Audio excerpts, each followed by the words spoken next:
예수 그리스도의 생애, 지난 시간에는 마태복음 24장에 기록된 올리브산 설교를 살펴봤습니다. 그렇죠?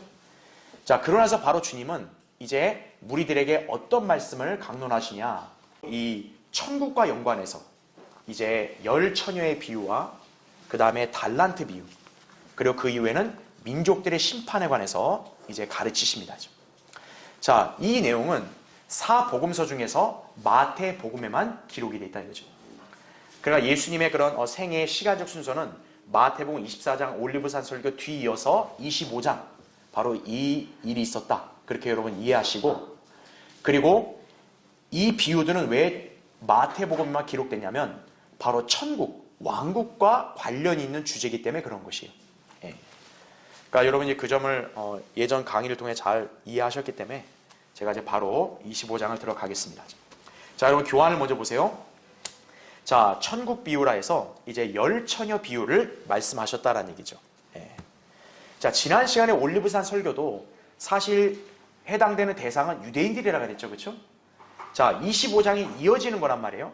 역시 마찬가지로 24장의 끝에가 뭐냐면 이제 주님이 오실 때까지 준비하고 깨어있으라 이거였어요. 그렇죠? 예. 그래서 지난 시간에 이제 자세히는 살펴보지 않았지만 24장의 그 마지막 부분이 뭐냐면 깨어있지 않고 신실하지 않으면 이렇게 주님께 인정받을 수 없다는 것을 말씀하셨어요. 그래서 주님은 그거에 이어서 바로 하나의 예가 될 수 있는 비유를 말씀하셨다는 얘기죠. 그게 바로 열 처녀의 비유다라는 얘기죠. 예. 그러니까 이 열 처녀 비유를 통해서도 뭐냐면 주님이 오실 때까지 신실한 무리와 그렇지 못한 무리가 분명히 있다라는 점을 알려주는 거예요. 예. 자, 그래서 이제 교환을 보세요. 열 처녀 비유를 말씀하셨는데 마태복음 25장 1절부터 13절까지 기록된 말씀이다라는 얘기죠. 자, 그래서 거기 동그라미 2번 보시면 10명의 처녀들 가운데 자, 5명으로 이렇게 나눠집니다. 그렇죠? 예.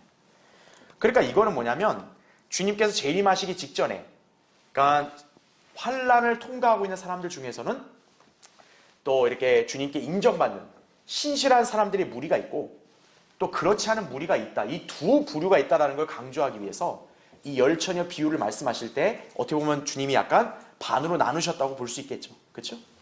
자, 5명이 등과 함께 기름을 가진 현명한 처녀들이다 이거죠. 또 다른 5명은 기름통에 기름을 준비하지 않은 어리석은 처녀들이다라는 얘기죠. 자, 신랑이 왔을 때 기름을 준비한 처녀들은, 자, 이게 중요합니다. 자, 어디에 들어가게 되는 거예요? 혼인식에 들어가게 된다는 사실이죠. 반면에 기름을 준비하지 못한 처녀들은 어떻게 합니까? 혼인식에 들어가지를 못하고 문이 닫혀버린다는 얘기죠. 자, 이 사람들에겐 기회가 주어져요? 안 주어져요? 다시 안 주어집니다. 그러니까 바로 이거에 적합한 교리가 어느 시대에 해당되냐 이거죠. 즉, 한번 구원을 잃어버리게 되면 어떻게 되는 거예요? 다시 기회가 없음을 우리가 여기서 또 엿볼 수 있는 거죠. 자, 그게 하나님의 경륜적인 어떤 시대에서는 어디에 해당되냐? 대환란 때에 해당된다는 얘기죠. 자, 그래서 거기 동그라미 3번을 보세요. 이 비유에 관한 교리적인 적용을 먼저 정리하면, 자, 우선 자, 현명한 처녀들과 어리석은 처녀들의 차이점을 보면요, 현명한 처녀들은, 자, 밑줄을 쳐놨죠? 누구라고요? 믿음과 행위로 구원을 받는 환란 시대의 성도들이다라는 점이죠. 왜냐하면 지난 시간에 24장도 어느 시대를 겨냥한 설교라 했어요? 대환란이었다는 얘기죠. 그거에 이어지는 거니까 지금 25장도 바로 대환란 시대에 해당되는 말씀이라는 얘기죠. 그럼 여기서 현명한 처녀들은 분명히 이 신랑과 함께 들어갔으니까 구원받은 것이잖아요. 그렇죠? 그러니까 구원받은 환란 시대 성도들이다 그죠. 근데 환란 때는 뭐로 구원받는 거예요? 믿음 플러스 행위라는 점을 우리 이미 배웠다는 얘기죠. 자, 그럼 밑에 가를 보세요. 여기서 처녀들, 자, 처녀들이라 했으니까 이거는 한 명이 아니죠. 예, 처녀들이면 복수예요. 그렇죠? 그렇기 때문에 여기에 처녀들은 교회를 지칭하지 않는다라는 점이죠. 왜냐하면 교회는 성경에서 어떻게 표현이 됩니까? 한순결한 처녀라고 표현이 됩니다. 고린도서 11장 2절 말씀에 근거하면. 그렇죠? 왜죠? 우리가 교회라고 얘기했을 때는 이렇게 지역의 이런 모임, 그런 건 이제 지역 교회들로 우리가 표현을 하지만 그게 아니라 그리스도의 몸을 가리키는 교회는 몇 개예요? 한 개밖에 없죠. 그리스도의 몸은 몇 개요? 한 몸이에요. 바로 교회는 그리스도의 몸을 가리키잖아요. 그렇죠? 그러니까 그리스도의 신부이자 몸은 하나니까 사실 그리스도의 신부를 가리킨다 했을 때는 처녀라고 해야 맞는 거죠. 그렇죠? 하지만 여기 마태복음 25장은 처녀 한 명이 아니라 처녀들이란 말이에요. 그렇죠? 자, 단수 형태다 이거죠. 자, 그래서 어린 양의 혼인식에서 신랑과 혼인하는 신부는 몇 명이에요? 한 명이지 결코 여러 명이 아니다라는 점이죠. 왜냐하면 성경적 법칙이 뭐예요? 결혼은 한 남자와 한 여자가 결혼해서 한 몸을 이루는 게 결혼이라고 예수님도 말씀하셨다고. 마태복음 19장 5절에도 또 창세기 2장 24절에도 기록하고 있다 이거죠. 그리고 에베소 5장에도 바로 그리스도와 몸된 교회를 남편과 아내 이렇게 비유하고 있기 때문에 그래서 예수님이 결혼할 신부는 몇 명이어야 되는 거예요? 한 명이어야 된다는 얘기죠. 그렇다면 여기 나온 처녀들은 예수님과 결혼하는 신부다 아니다? 아니다라는 점을 여러분이 딱 인지하면 되는 거예요. 그렇다면 결국 이 본문에서 말씀하고 있는 처녀들은 교회 시대의 그리스도인들이 아니다라고 그렇게 이해하면 되는 거죠. 그러니까 한마디로 말하면 이건 교리적으로 우리에게 해당돼요? 안 돼요? 해당 안 된다는 얘기예요. 자, 밑에 나를 보세요. 처녀들은 신랑과 결혼을 하러 가는 신부가 아니고, 자, 거기 밑줄을 쳐놨죠. 누구라 그래요? 신랑을 맞으러 나간 처녀들이다라는 거죠. 자, 이 사람들에 대해서는 요한계시록 14장 1절부터 6절에는 자, 뭐라고 지칭을 해요? 동정들 이렇게 지칭을 합니다. 자, 이 동정들이 이제 영어로 보면은 처녀들과 똑같아요. virgins예요, virgins. 그러니까 여러분이 알아야 될 게 뭐냐면 이 동정들과 처녀들이 남자냐 여자냐 이게 중요한 게 아니라 여기서 말하는 건 뭡니까? 더럽혀지지 않았다는 의미인 거죠. 그렇죠. 그러니까 순결한 자들인 거죠. 자, 그래서 요한계시록 14장에 보면 이 동정들이 누구냐고 하냐면 14만 4천 명이라고 그렇게 기록이 되어 있습니다.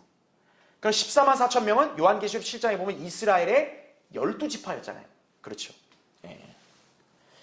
그러니까 여러분은 어떻게 이해하시면 되는 거예요? 아하, 여기 마태복음 25장의 처녀들은 대환란 때의 유대인 성도들이구나. 그렇게 이해할 수 있는 거죠. 왜냐하면 그 근거로 요한계시록에서는 바로 똑같은 처녀들이라는 의미를 가진 동정들 이렇게 쓰면서 14만 4천 명을 지칭하고 있기 때문에 그들이 유대인들이기 때문에 그런 거죠. 자, 어린 양의 혼인식을 다루는 시편 45편의 신부를 따르는 동료 처녀들이다라는 거죠. 그러니까 시편 45편은 어린 양의 혼인식에 관한 예언의 말씀인데 거기에는 바로 이렇게 동료 처녀들이 나온다는 얘기죠. 그러니까 결혼식으로 보면 어떤 부르냐면 일종의 신부의 들러리하는 어떤 그런 여인들이라 볼 수 있는 거죠. 그러니까 그들은 혼인식은 참석을 하는 거지만 신부예요 아니에요? 아닌 거죠. 들러리들은. 바로 그와 같은 개념을 이해하시면 되는 거예요. 자, 이들은 환란 시대의 믿음과 행위로 구원을 받는 자 누구라고요? 환란 성도들이다. 그렇게 이해하시면 됩니다. 자, 밑에 동그라미 4번 보세요. 자, 그럼 신랑은 당연히 누구겠어요? 인자이신 예수 그리스도이심을 13절에서 우리가 볼 수 있다 이거죠. 인자는 육신을 입고 계신 예수 그리스도의 지상사역과 연관된 이름으로서 자, 교회 시대에 해당돼요 안 돼요? 해당되지 않습니다. 왜입니까? 여러분, 인자라는 말이 어떤 뜻이에요? 인자는 사람의 아들이에요. 자, 예수님이 인자로 지칭이 되려면 사람으로서 이 땅에 계셔야만 인자라는 호칭이 붙을 수 있는 거예요. 근데 지금 교회 시대엔 예수님이 이 땅에 있어요 없어요? 이 땅에는 없단 말이죠. 그러니까 교회 시대에는 예수님을 인자라고 표현할 수 있어요 없어요? 없는 거예요. 근데 여기선 지금 인자라고 표현하잖아요. 그렇기 때문에 이건 지금 교회 시대에 해당되는 교리가 아니라는 점을 여러분 이해하시면 되는 거예요. 자, 그럼 이제 동그라미 5번을 보세요. 그 다음으로 자, 기름은 자, 누구를 예표해요? 성령 하나님을 예표합니다. 이거는 뭐 이견이 없죠. 성경에서 성령님은 보통 기름으로 비유가 되잖아요. 그렇죠? 자, 그래서 여러분 거기 그 25장 3절과 4절, 5절, 6절을 볼게요. 어리석은 처녀들은 등을 가졌으나 등과 함께 기름을 가지지 아니하였고 나오죠. 그 다음에 현명한 처녀들은 등과 함께 기름통에 기름을 가지고 있더라 이렇게 나오죠. 예. 그러니까 여기서 어리석은 처녀들과 현명한 처녀들이 딱 갈라지는 기준이 뭐예요? 기름이 있어야 된다는 얘기죠. 자, 기름이 성경적으로 성령님을 예표하기 때문에 현명한 처녀들은 성령님이 있는 거예요. 그건 그 뭐의 증거입니까? 구원을 받고 있는 증거죠. 반면에 어리석은 처녀들은 성령이 있어 없어요?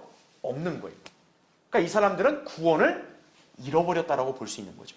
그렇죠? 자, 5절에 신랑이 늦어짐으로 모두 졸려서 잠이 들었는데 한밤중에 소리가 나기를 보라 신랑이 오니 나가서 맞으라 하더라. 자, 여러분 여기 보시면 신랑이 지금 결혼하러 온다는 말 썼어요? 안 썼어요? 안 썼죠? 그냥 신랑이 오니까 맞이하라 이거죠. 자, 그래서 이 처녀들 중에서는 현명한 처녀들만 이제 기름이 있다 보니까 등을 밝혀서 한밤이 깜깜하잖아요. 등을 밝혀서 신랑을 맞이할 수 있는 거죠. 그래서 이 어리석은 처녀들이 나간 사이에 신랑이 와서 10절에 보면 준비하였던 처녀들만 그와 함께 자 어디에 들어갔다 그래요? 혼인식에 들어갔다 이 말을 하고 있습니다. 여기서 중요한 표현이 뭐예요? 아, 지금 이 처녀들이 혼인을 하는 대상이 아니구나. 그러니까 신랑을 맞으러 가면서 어떤 거예요 지금? 혼인식에 함께 들어가는 거예요. 예. 자, 그래서 11절부터 13절은 바로 이제 어리석은 처녀들은 이 혼인식에 들어오지를 못했다. 이렇게 지금 말씀을 하고 있는 거죠. 자, 그래서 동그라미 5번 밑에를 보세요. 자, 밑줄 친 거를 여러분 잘 기억해 주세요. 자, 기름이 어떤 처녀들이 있고 어떤 처녀들은 없죠. 그랬더니 어때요? 기름을 사야 된다는 말 쓰잖아요. 그렇죠? 자, 사는 것은 뭡니까? 자기가 대가를 지불하는 거죠. 그거는 어떤 체계를 연상하면 되는 거예요? 행위 구원 체계를 연상하면 되는 거죠. 예. 즉 성령이 내 안에 있으면 뭐냐? 내가 어떤 노력과 행위로 대가를 치러서 구원을 얻는 것을 의미한다고 볼 수 있는 거죠. 예. 그러니까 여기서 성령이 자동으로 그 사람들 안에 내주하고 있는 게 아니라 이 사람들은 성령을 어떤 식으로 인식하는 거예요? 내가 사야 된다. 이렇게 인식을 하는 거예요. 그러니까 현명한 처녀들은 어떤 거예요? 자기 행위로 성령을 얻은 거예요. 반면에 어리석은 처녀들은 자기 행위가 온전하지 못하니까 성령이 없는 거죠. 그렇게 여러분 이해하시면 되는 거예요. 자, 그렇기 때문에 지금 이 비유는 교회 시대에는 적용이 될 수가 없는 거죠. 왜입니까? 지금 교회 시대의 그리스도인들은 어때요? 성령을 어떤 우리의 대가로 인해서 얻은 게 아니죠. 우린 믿음으로 말미암아 은혜로 구원받았을 때 성령님이 우리 안에 자동적으로 와서 내주를 한 거죠. 그리고 그 성령님이 우리의 어떤 행위의 잘못으로 뭐 사라지거나 떠나지를 않잖아요. 그러니까 이거는 교리적으로 지금 교회 시대에 적용되는 게 아니라는 거예요. 대상이 우리가 아니에요. 그런데 이 한심한 이 한국 기독교계는 이거를 지금 누구에게다 적용시키고 있어요? 자기들에게다 적용시키고 있는 거예요. 그러니까 그 교회 다니는 사람들한테 아, 여러분은 어리석은 처녀같이 되지 마십시오. 막 이런 식으로 가르치는 거예요. 구원을 잃어버리면 안 됩니다. 막 이런 식으로 가르친다 이거죠. 예. 여러분들이 신실하지 못하면 여기 나온 어리석은 처녀처럼 성령이 없을 수 있습니다. 뭐 이렇게 가르치는 거예요. 예. 그러니까 한마디로 번지수를 잘못 짚은 거죠. 예. 그렇게 해버리니까 어떻게 돼요? 가장 중요하고도 기본적인 구원의 교리부터가 잘못돼 버리는 거죠. 예. 자, 성령님, 우리가 무슨 대가를 치러서 얻는 게 아니라는 얘기죠. 그러니까 이거는 교회 시대 교리가 아니다. 그렇게 이해하시면 돼요. 동그라미 6번. 그래서 이 비유에 등장하는 밑줄을 쳤죠. 현명한 처녀들은 자, 교리적으로 어느 시대의 성도들이요? 환란 시대의 성도들이다 이거죠. 그래서 재림 직전에 자, 중요한 거예요, 이게. 환란 시대가 끝나가 무렵 어느 시점에선가 자, 어떻게 돼요? 하늘로 들려 올라간다는 얘기죠. 자, 그 근거가 뭐냐면 아까 우리가 10절을 볼 때 이 사람들이 혼인식에 들어간단 말 했잖아요. 그렇죠. 자, 신랑이신 예수 그리스도가 혼인식을 어디서 해요? 하늘에서 어린 양의 혼인식을 하잖아요. 그렇기 때문에 여기에 처녀들은 어떻게 해야 돼요? 대환란 때 땅에 있다가도 하늘로 올라가야 되는 거예요. 바로 이제 대환란이 끝날 무렵, 즉 어린 양의 혼인식이 있는 기간에 이제 이들은 어떻게 되는 거예요? 하늘로 들려 올라가게 된다는 얘기죠. 이게 바로 환난 후 휴거라고 볼 수 있는 거죠. 예. 자, 계시록 11장에는 두 증인의 부활과 휴거가 나와요. 그게 어떻게 보면 환난 성도의 휴거의 한 예표거든요. 그렇죠? 예. 그래서 이들은 어린 양의 혼인식에 참여하게 된다. 이렇게 여러분이 이해를 하시면 되겠다는 얘기죠. 그렇죠? 예. 그 다음에 이제 밑에 괄호 13번. 자, 이제 예수님이 열처녀 비유를 이제 말씀하시고 나서는 이제 어떤 걸 하셨냐? 그 다음에 또 이 비유를 말씀하십니다. 바로 달란트 비유예요. 자, 여러분 거기 밑에 14절 한번 보세요. 25장 14절. 천국은 마치 어떤 사람이 먼 나라로 여행하면서, 자, 여러분 거기 잘 표시해 주세요. 누구를 불러요? 자기의 종들을 불러 그들에게 자기 재산을 맡기는 것과 같으니라, 이렇게 말씀하고 있죠. 자, 이것도 역시 뭐와 연관된 비유라는 걸 우리가 알 수 있어요? 천국입니다. 그러면 제가 얘기했죠. 천국은 어느 민족과 연관돼 있어요? 유대인과 연관돼 있죠. 그러면 여러분은 지금 여기 마태복음 25장의 열처녀도 천국과 연관된 비유니까 유대인들이었다면, 여기 달란트 비유도 역시 어느 민족과 연관돼 있다 이해하시면 돼요? 유대인과 연관돼 있다는 점을 여러분 일단 이해하셔야 되는 거예요. 왜 그러냐면 이 달란트 비유가 오늘날 대다수의 교회들은 교회 시대에 어떤 섬김, 어떤 신앙생활, 여기다가 이렇게 적용을 하거든요. 자, 영적으로는 교훈이 돼요. 그러니까 그게 문제인 거예요. 자, 우리는 영적인 교훈을 받을 수 있지만 교리적인 건 별개의 문제 아니에요. 그렇죠? 이거를 교리에 적용시키면 안 된다는 얘기예요. 자, 이 달란트 비유는 어디까지나 뭐와 연관돼 있다? 지금 방금 읽었던 대로 천국과 연관돼 있다. 천국은 어느 민족? 유대인이다. 그럼 여기에 종들도 어느 민족이라고 볼 수 있는 거예요? 유대인들이라는 걸 일단 여러분이 이해하셔야 되는 거예요. 예. 그러니까 여기서부터 첫 단추에 잘못 끼게 되면 교리적으로 오류에 빠지게 되는 거예요. 자, 그래서 여러분 교환을 보세요. 밑에 동그라미 2번. 이 비유는 어떤 사람, 즉 주인이 여행을 떠나가면서 자기 종들에게 임무를 맡겼다가 돌아와서는 그 종들과 계산하는 내용이다라는 얘기죠. 여러분 사실 달란트 비유는 뭐 이야기의 흐름은 잘 아실 거예요. 그렇죠? 예. 자, 이제 종들은 청지기들이죠. 그렇죠? 왜냐하면 지금 이 종들에게는 주인의 재산이 맡겼잖아요. 그러니까 주인의 재산을 관리하는 건 청지기가 하는 일이잖아요. 그러니까 여기 종들은 청지기인 거예요. 예. 자, 그러면 이제 맨 밑에 동그라미 3번. 이 비유에 관한 교리적인 적용을 한번 정리해보면, 자, 여기서 종들은 누구라고 제가 정해놨어요? 역시나 믿음과 행위로 구원받는 환난 시대의 누구? 유대인 종들이다 이거죠. 다음 페이지죠. 그래서 메뉴에 보세요. 주인이신 예수 그리스도께서는 재림 때 돌아오셔서 그 종들을 이제 어떻게 하십니까? 심판하신다는 얘기죠. 자, 이때 종들은 주인이 맡긴 재산을 어떻게 관리하고 얼마나 남겼느냐를 기준으로 심판을 받게 되는 것이에요. 네. 자, 그러면 그 내용은 우리가 이제 읽어도 되지만 여기 한번 교환에 정리했으니까 볼게요. 자, 밑에 가를 보세요. 자, 이 본문에서는 어떻게 내용이 전개되고 있냐?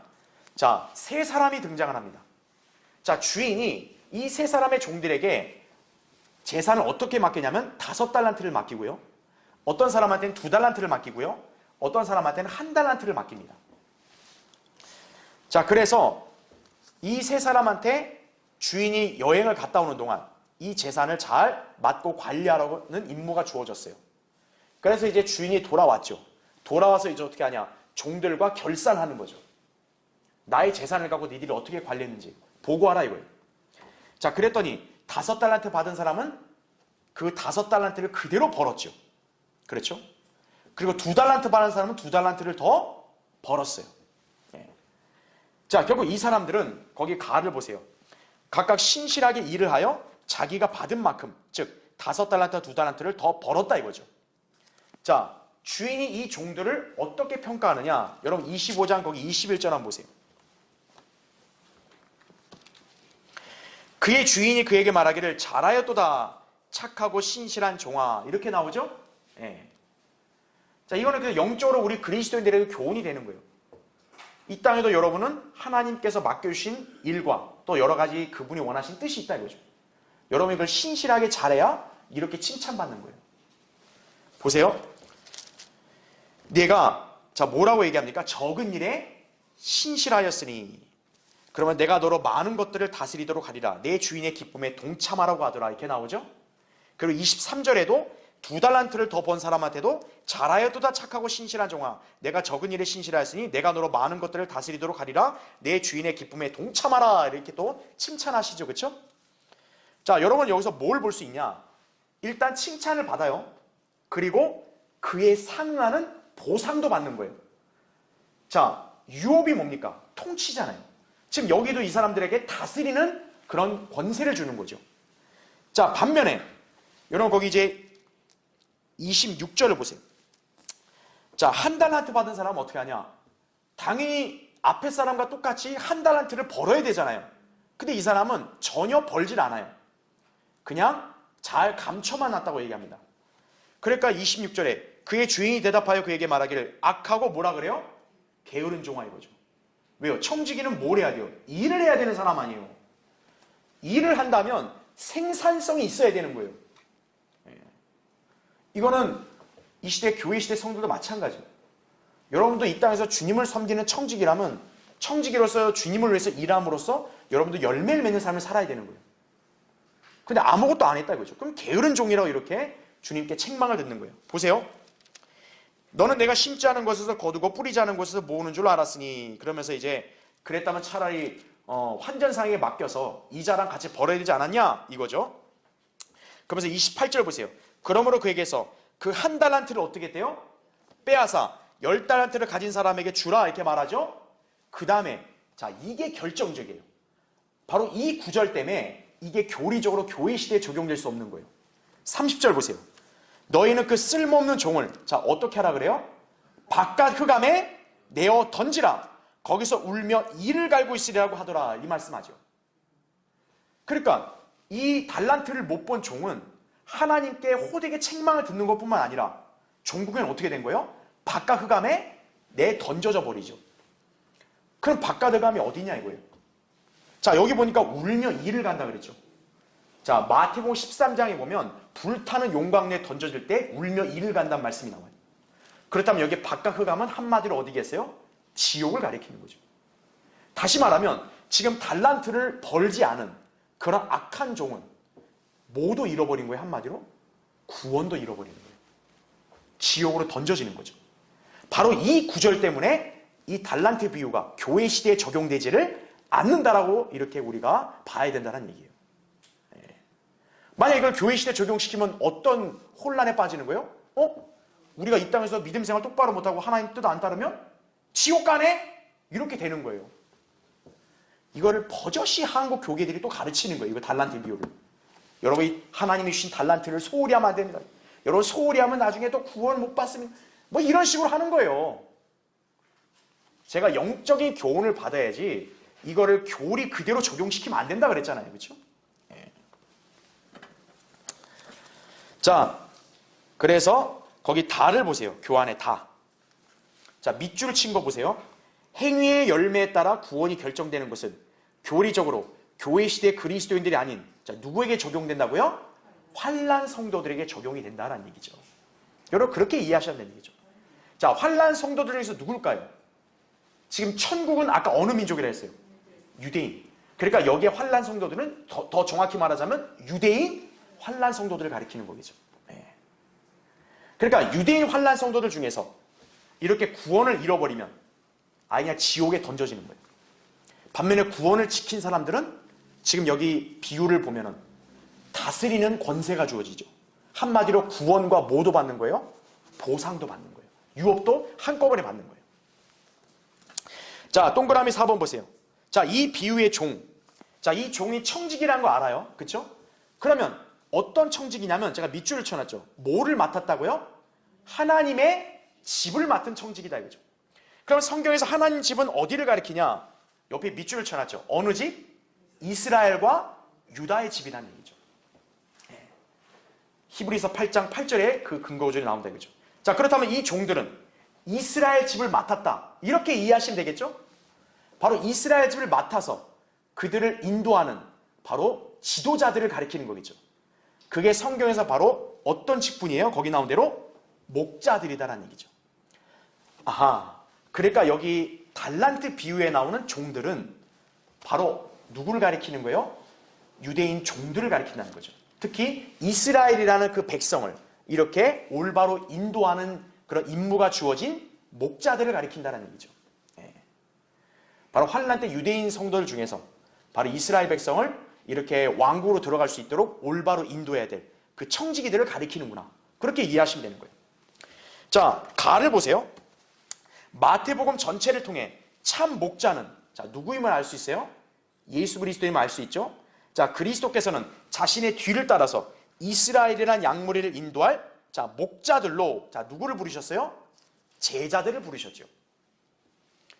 반면 참 목자와 비교되는 거짓 목자들은 바로 누굴 가리키겠어요? 당연히 종교 지도자들, 곧 바리새인들과 서기관들을 가리킨다는 얘기죠. 그러니까 여러분들이 이렇게 이해하시면 돼요. 제가 저번에도 언급했다시피 초림과 재림은 똑같은 상황이라 그랬잖아요. 그렇죠. 왜냐하면 왕국이 임할 수 있는 상황이니까. 그렇죠. 그런데 자, 초림 때 그 왕국을 가져오려고 했는데 백성들이 정작 왕국을 못 받아들인 거죠. 왜요? 누가 방해해서? 종교 지도자들이 방해했잖아요. 바리새인들과 서기관들. 그러니까 예수님은 그들을 싹꾼들이라 칭한 거죠. 그렇죠. 오히려 천국의 문을 닫아버렸다라고 그렇게 힐난하시고 또 저주하시기까지 했잖아요. 예. 자, 그래서 거기 나를 보시면 예수님의 초림 때 거짓 선지자, 거짓 목자, 위선자에 해당하는 종교 지도자들이 왕의 길을 막아서 백성들하고 왕국에 들어가지 못하게 했죠. 자, 그렇다면 재림 때도 역시 어때요? 초림과 동일한 상황이니까 바로 재림 직전인 대환란 때도 역시 유대인들로 하여금 왕국의 길을 들어가지 못하도록 막는 그런 자들이 있겠죠. 바로 초림 때와 똑같이 바로 거짓 목자들이 있을 거란 얘기죠. 예. 자, 그래서 거기 9절을 보시면 베드로후서 2장 1, 2절 제가 교환에다 기재해놨죠. 그러나 백성 가운데도 자, 누가 있었던 것처럼요? 거짓 선지자들이 있었던 것처럼 그러면 너희 가운데도 자, 누가 있다 그래요? 거짓 교사들이 있으리라 이렇게 나오죠. 그들은 급격한 파멸을 스스로 불러들이느니라. 또한 많은 사람들이 그들의 뭐를 따라요? 파멸의 길을 따르리니 그들로 인하여 진리의 길이 어떻게 돼요? 비방을 받을 것이라. 여러분 정확히 초림 때도 생각해 보세요. 초림 때도 예수님이 생명으로 인도하는 좁은 문, 협소한 길을 가리키고 또 멸망으로 인도하는 넓은 길이 있다 그랬잖아요. 백성들이 결국 예수님과 제자들의 말을 듣는 게 아니라 바리새인이나 서기관들, 종교주자들, 거짓 목자들의 인도함을 받아서 결국 왕국에 들어가지 못한 거 아니에요. 그렇죠. 그러한 상황이 바로 언제도 다시 벌어지는 거예요? 재림 직전, 대환란 때 다시 한번 재현된다는 얘기죠. 그러니까 이거를 다시 경고하고 있는 거예요. 예. 자, 밑에 다를 보세요. 그래서 거짓 목자들이 싹꾼들이고 양들을 피폐하게 만드는 자들이다 이거죠. 그래서 마태복음 9장 36절을 보면은 예수님이 당시 이스라엘 백성을 뭐라고 표현하고 있냐, 묘사하고 있냐면 목자가 없어가지고 이렇게 지금 양들이 굉장히 지금 이렇게 지친 상태라고 이렇게 예수님이 연민을 표시하죠. 그렇죠? 자, 주님은 심판 때 그들을 어떻게 하신다 그래요? 모른다고 하시며 영원한 멸망 형벌에 처하게 하실 것이다라는 얘기죠. 예. 자, 우리가 익숙하게 아는 구절이 그거죠. 마태복음 7장 21절부터 23절 보면 주여 주여 내가 주의 이름으로 예언하지 않았고 마귀들을 쫓아내지 않았고 막 방언들 말하고 이런 얘기 하잖아요. 그때 예수님이 나는 너희를 전혀 알지 못하니 이렇게 말하죠. 불법을 행하는 자들아 떠나라 그러죠. 자, 거기 보면은 예언을 하고 막 기적들 행하고 정확하게 뭡니까? 바로 사도들이 행하는 거 아니에요. 그렇죠? 근데 그걸 어떤 거예요? 거짓 사도들을 똑같이 흉내를 내는 거죠. 네. 자, 바로 그 점을 여기서 이렇게 지적하고 있는 것이다. 그렇게 이해하시면 돼요. 자, 결국 그들은 어떻게 합니까? 영원한 멸망 형벌에 처하게 되는 거죠. 바로 30절 나온 말씀대로 주님이 그들을 어떻게 하는 거예요? 바깥 흑암에 던져버리는 거죠. 네. 거짓 목자들, 싹꾼들 던져버리신다 이거죠. 거기서 울며 이를 갈고 있게 될 것이다 이거죠. 그럼 이들만일까요? 아니죠. 이들을 멋모르고 그냥 따라가서 결국 그들의 길에 동조하고 또 그들을 맹신했던 그런 자들도 어떤 거예요? 똑같이 지옥에 던져지는 거예요. 주님이 다시 오시게 됩니다. 그러니까 이스라엘이라 해서 다 구원받는 게 아니라는 거죠. 예, 이스라엘 중에서도 이렇게 끝까지 믿음을 지키고 또 구원받은 환난 성도들을 따라가는 바로 그러한 사람들이 구원을 받아 왕국에 들어가는 거고, 예. 예수님 초림 때처럼 이런 거짓 싹군들, 거짓 종교 지도자들, 바로 이런 자들을 대환란 때 역시 따라가게 돼서 적그리스도를 마치 메시아인 것처럼 받아들이게 한다면, 거기에 편에 서게 된다면 그들은 이제 지옥으로 가는 거죠. 예. 그거를 마태복음 8장 12절에서는 예수님이 뭐라고 말씀하시냐면 왕국의 자녀들이 역시 멸망에 처하게 될 것이라고 말씀하고 있는 거예요. 예. 그러니까 왕국의 자녀들이면 다 왕국에 들어가야 되는 줄 알잖아요. 그게 아니라는 거죠. 일단 이스라엘은 왕국이 약속됐기 때문에 왕국의 자녀들은 맞아요. 그런데 그렇다고 해서 그들이 다 왕국에 들어가는 것은 아니라는 얘기죠. 그러니까 여러분이 마태복음에서 왕국의 자녀들을 얘기하면서 왜 이를 갈고 있을 거라 이런 멸망의 말씀을 왜 했냐? 바로 그들은 구원을 못 지킨 거예요. 예. 그렇게 이해하시면 된다는 얘기죠. 예. 자, 그 동그라미 5번 보세요. 주님께서는 달란트 비유를 말씀하시기에 앞서 대환란 때의 종들이 어떻게 행해야 신실한지, 또 믿음과 행위로 구원받고 상을 받게 되는지에 대해 말씀하셨다라는 얘기죠. 그 여러분 그 마태복음 24장 한번 보세요. 앞에 장 45절 보세요. 그러면 그의 주인이 자기 집을 다스릴 자로 세워 정한 시기에 그들에게 양식을 나눠주게 할 신실하고 현명한 종이 누구겠느냐 이렇게 나오죠. 자, 여기 보니까 종이란 말이 나오죠. 바로 우리가 방금 25장에서 봤던 달란트 비유의 그 종들과 연관시키면 되는 거예요. 예. 그러면 46절 보세요. 그의 주인이 와서 종이 그렇게 하고 있는 것을 보리니 그 종은 복이 있도다 이거죠. 진실로 내가 너희에게 말하노니 주인이 그를 그의 모든 재산을 다스리는 자로 세울 것이라 이렇게 나오죠. 아까 5달란트, 2달란트를 번 사람들 다스리는 권세를 준다 그랬잖아요. 바로 이게 신실한 종들이 해당된다라고 우리가 볼 수 있는 거죠. 그런데 48절 보세요. 그러나 만일 악한 종이 속으로 말하기를 내 주인이 오시는 것이 늦어지리라 하고 자기 동료 종들을 때리기 시작하고 주정뱅이들과 함께 먹고 마신다면 종이 예기치 아니한 날 그가 알지 못하는 시간에 그 종의 주인이 오리니 이렇게 나오죠. 그러면 주인이 그를 어떻게 한대요? 갈라내어서 위선자들과 함께 그의 몫을 어떻게 한다고요? 지우리니. 그 다음 잘 보세요. 거기서 어떻게 하고 있대요? 울며 이를 갈고 있으리라. 울며 이를 갈 장소가 어디예요? 지옥인 거죠. 그러니까 여기 마태복음 24장에 보면 악한 종은 구원을 아예 잃어버린 거죠. 그러니까 아예 지옥까지 던져지는 거죠. 그러니까 이거는 교리적으로 교회 시대의 성도들에 해당되지를 않는다는 점을 여러분 잘 유념하셔야 되는 거예요. 다만 우리는 영적인 교훈을 받을 수 있어요. 아, 우리도 이렇게 악한 종처럼 막 이렇게 주님 오시는 걸 안 바라고 우리가 뭐 주님 섬기고 신앙생활하는 걸 게을리하면 우리 역시 주님께 혼나고 책망받는구나. 이렇게 교훈을 받을 수는 있어요. 그런데 이거를 고지고대로 우리한테 갖다 붙이면 안 된다는 얘기죠. 구원을 잃어버린 식으로 생각하면 안 된다는 얘기죠. 예. 자, 그래서 환난 성도들은 믿음과 행위로 구원과 상을 동시에 어때요? 받게 된다. 이 점을 기억하시면 되고요. 그 다음에 동그라미 6번 보세요. 달란트 비유는 왕국이 임하기 직전, 즉 믿음과 행위로 구원받는 대환란 때 유대인 종들이 주님의 뜻에 따라 신실하게 행했는지 그렇지 않았는지를 심판하시는 내용이다. 이때 다음 페이지요. 믿음과 행위로 신실하게 임무를 완수한 성도들은 자 어디로 들어가요? 왕국으로 들어가고 그렇지 않은 자들은 쓸모없는 종으로 판명이 되어 지옥에 던져지게 될 것이다 라는 점이죠. 자, 그래서 잠깐 여기 한번 정리해 볼게요. 자, 우리가 마태복음 25장에 앞에 있는 두 가지 비유를 볼 때는 이거를 교리적으로 어느 시대에 누구에게 적용할지를 잘 구분해야 된다는 거죠.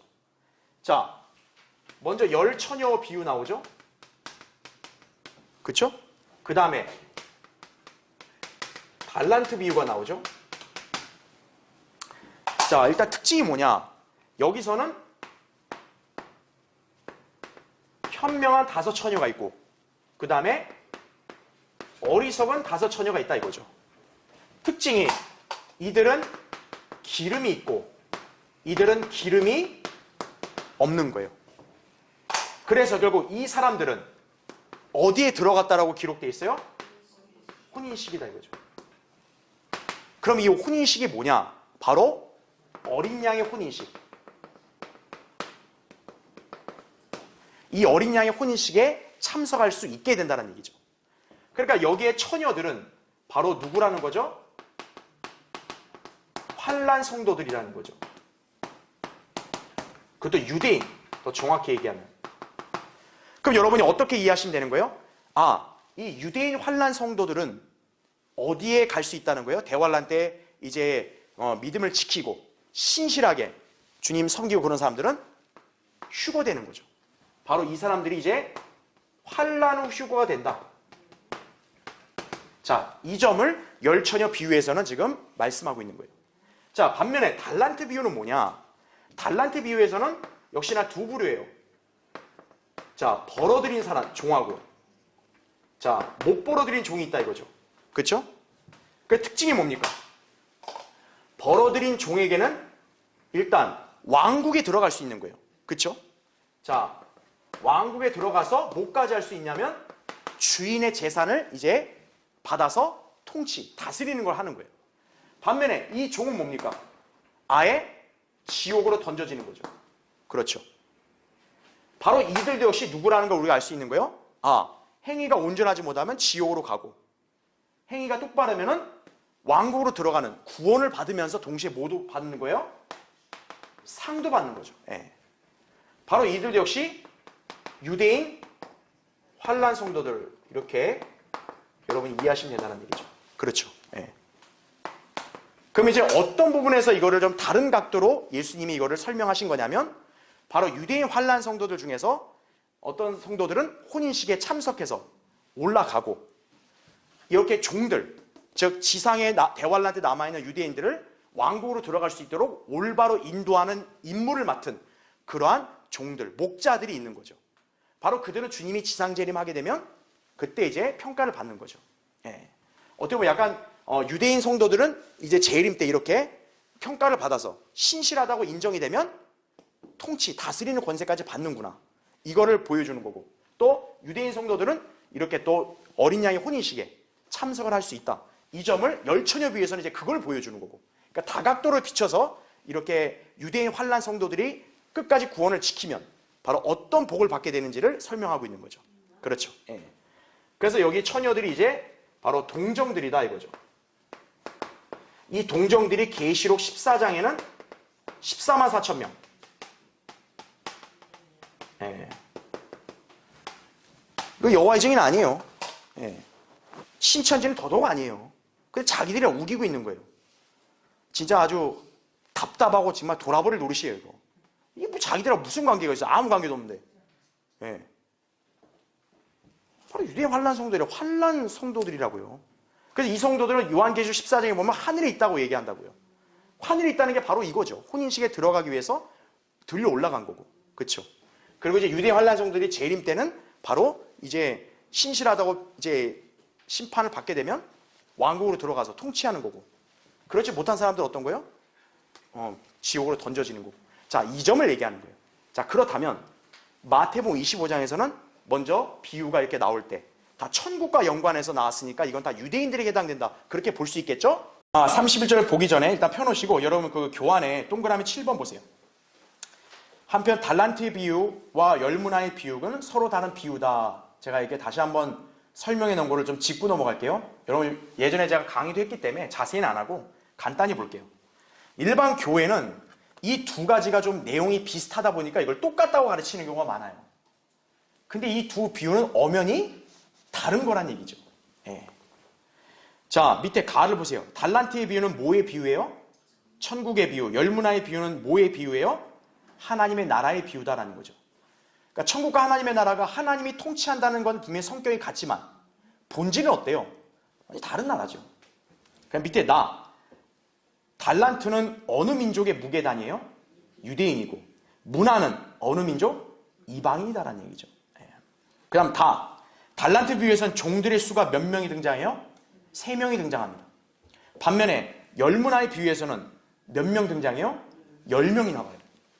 그 중에서 3명이 예를 든 거지, 특히 열문화 비유는 왜 열문화라고 하냐면 한 명씩 한 문화를 봤는데 그게 총 몇 명이에요?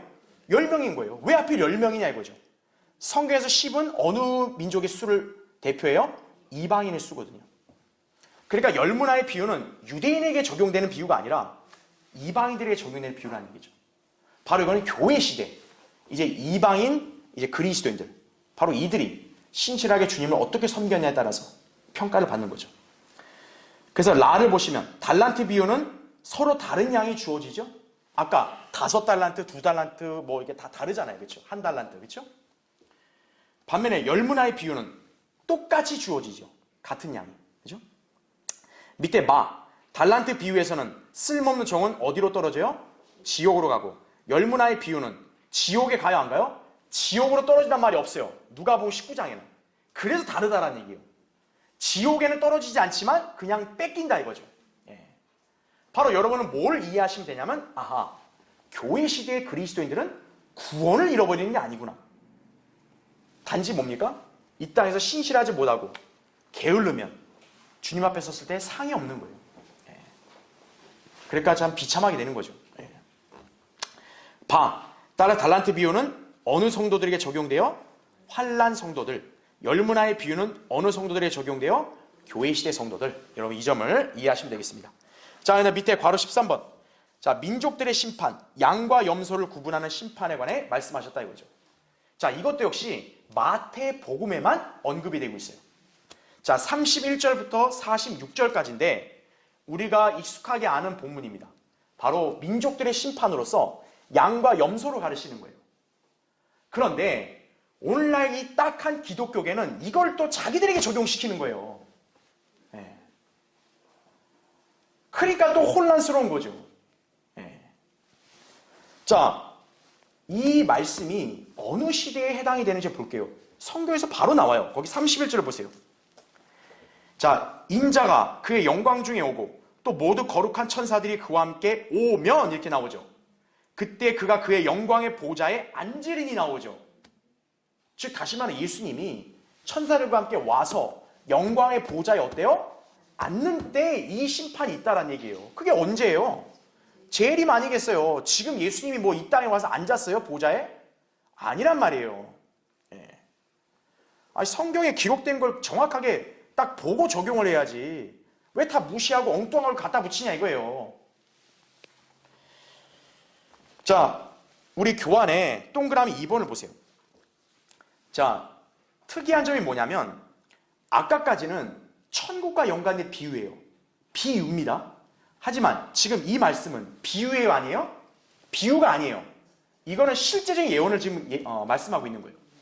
그 동그라미 뭐 보시면 재림 때 인자하신 주 예수 그리스도께서 영광 중에 이 땅에 오셔서 영광의 보좌에 앉으시어 이방 민족들을 심판하실 실제 사건을 다루고 있다라는 얘기죠.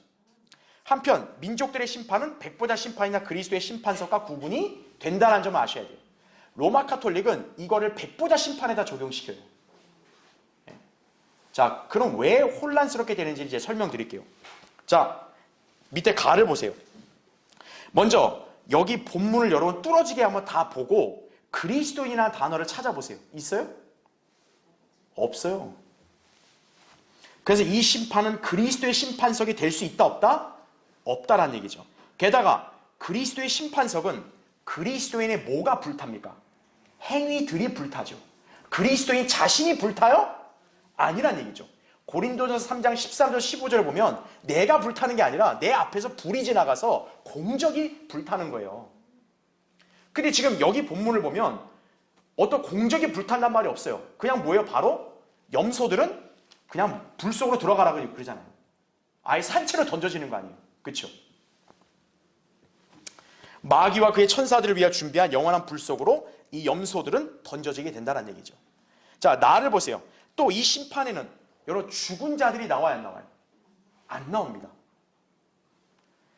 땅 위에 있는 그리스도의 보좌와 함께 땅은 여전히 어때요? 지금 존재하고 있는 거예요. 왜? 아까 우리 읽었잖아요. 31절에 인자가 오는 거 아니에요. 와서 영광의 보좌에 앉잖아요. 그런데 백보자 심판의 특징은 뭡니까? 계시록 20장에 보면 땅과 하늘들이 어떻게 돼요? 사라져버리잖아요. 허공에 산단 말이에요. 그러니까 이거는 백보자 심판이 아니라는 얘기예요. 그리고 더 중요한 것, 백보자 심판에서는 요한계시록 20장에 보면 책들이 펴져 있다 그랬어요. 책들에 기록된 대로 심판받는다 나와요. 근데 여러분 여기서 책들이 나와요? 여기서 지금 인자이신 예수님이 책들로 심판하시는 거예요? 아니죠. 그렇죠? 예. 그러면서 이 심판은 백보자 심판이 될 수 없다 이거죠. 그래서 밑에 다를 보세요. 따라서 이 심판은 요엘 3장 2절, 12절, 14절에 기록된 것과 같이 자, 뭐에 대한 심판이요? 민족들에 대한 심판이다 이거죠. 이 심판은 바로 인자이신 예수 그리스도께서 지상에 세워질 영광의 보좌에 앉으실 재림 때 있을 것이다라는 얘기죠. 반면 백보자 심판은 재림 이후 1000년이 지난 뒤에 공중에서 있게 될 심판이고, 그리스도의 심판석은 재림 이전 교회 휴거 이후 셋째 하늘에서 있을 심판이다 이거죠. 다른 시기예요. 잘 구분해야죠. 자, 밑에 동그라미 3번 보세요. 자, 밑줄 쳤죠. 굉장히 중요합니다. 이 심판의 대상은 바로 누구라고 해놨어요?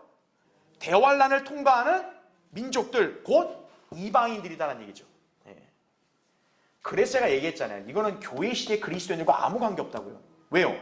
교회 시대 그리스도인들은 대환란 전에 이미 구원받은 사람들 휴거된다고요. 지금 여기의 민족들은 예수님이 이미 지상에 내려왔잖아요. 그 말은 뭐겠어요? 이 자들은 대환란 때 지상에 남아있었던 사람들이라는 얘기죠. 자, 계속 보십시오. 또 이들이 왜 이방 민족들이라고 얘기할 수밖에 없냐면, 자, 예수님께서는 이들과 분리하여 내 형제들, 40절에 보면 예수님이 자신의 형제들을 또 따로 가리키는 게 있어요. 그게 누구냐? 예수 그리스도의 육신적인 형제들, 유대인들을 언급하고 있다는 얘기죠. 다음 페이지 보십시오. 그래서 우리는 여기서 양들과 내 형제들의 개념을 혼동하지 말아야 되는 거예요. 만약에 이거를 교회 시대에 구원받은 사람들에게 적용시키면 여러분 어떤 혼란이 오게 되냐면, 여기 양들이 나오잖아요. 자, 양들이 구원받은 사람들이라는 건 이해를 해요. 그러면 예수님이 말씀한 내 형제들은 누구예요, 그러면? 그렇잖아요. 아니, 똑같이 구원받은 사람들이 형제들이라고 한다면 양들과 형제들은 도대체 왜 분리가 돼 있냐고요. 그렇잖아요. 그리고 여기를 읽어보면 양들의 기준이 뭡니까? 주님의 형제들을 잘 대해주는 사람이 양들이 되는 거예요. 그러니까 양들과 주님의 형제들은 똑같은 대상이에요? 아닌 거예요. 그러니까 만약 이거를 그냥 구원받은 성도들에게 냅다 적용시키면은 헷갈리는 거죠. 그럼 예수님 형제들은 누구고 양들은 누구야, 그거? 그렇잖아요.